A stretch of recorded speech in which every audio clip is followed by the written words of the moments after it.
26 তারিখ কী হতে যাচ্ছে? বর্তমান সোশ্যাল মিডিয়াতে সবচাইতে ট্রেন্ডিং বা ভাইরাল যে বিষয়টা এখন চলতেছে, সেটা হচ্ছে 26 তারিখে আসলে কী হবে বা 26 তারিখ কী হতে যাচ্ছে? অনেকে বলতেছেন আমাদের সাবেক যে প্রধানমন্ত্রী তিনি আবার এই দিনে দেশে ফিরে আসবেন। আবার অনেকে বলতেছেন আমি এই দিনেই হচ্ছে মানে 26 তারিখের পরে আমি BMW গাড়ি কিনবো, আমি ঘরবাড়ি করে ফেলবো, কোটিপতির মালিক হয়ে যাবো। অনেকেই কিন্তু অনেকভাবে কিন্তু সবকিছু সোশ্যাল মিডিয়াতে শেয়ার করতেছেন। সো আসলেই 26 তারিখে কী হতে যাচ্ছে এটা কিন্তু অনেকের মধ্যে কনফিউজ একটা বিষয় কাজ করছে। সো আমি অ্যানালাইসিস করে যে বিষয়টা আমি পেয়েছি এটাই আমি আপনাদের সাথে শেয়ার করব। আশা করছি আপনাদের আর কনফিউশন থাকবে না। সো 26 তারিখ আসলে যে বিষয়টা হতে যাচ্ছে সেটা হলো যে টেলিগ্রাম ভিত্তিক একটা অ্যাপস রয়েছে যে অ্যাপসটার নাম হচ্ছে হামিস্টার।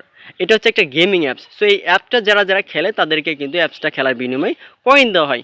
তো কোম্পানি কর্তৃক একটা অ্যানাউন্সমেন্ট দেওয়া হয়েছে যে 26 তারিখে অর্থাৎ সামনের 26 তারিখে এই কয়েনগুলোকে তারা ক্রিপ্টোকারেন্সিতে কনভার্ট করবে।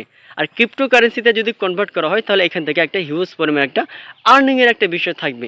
সো এর জন্যই যাদের এই কয়েনগুলো বেশি আছে তারাই বলতেছে আমি গাড়ি বাড়ি করে ফেলবো, আমি হচ্ছে কোটিপতির মালিক হয়ে যাবো, বিএমডাব্লিউ গাড়ি কিনবো, এরকম অনেকে বলতেছে। তো আসলে দিবে কি দিবে না আই ডোন্ট নো।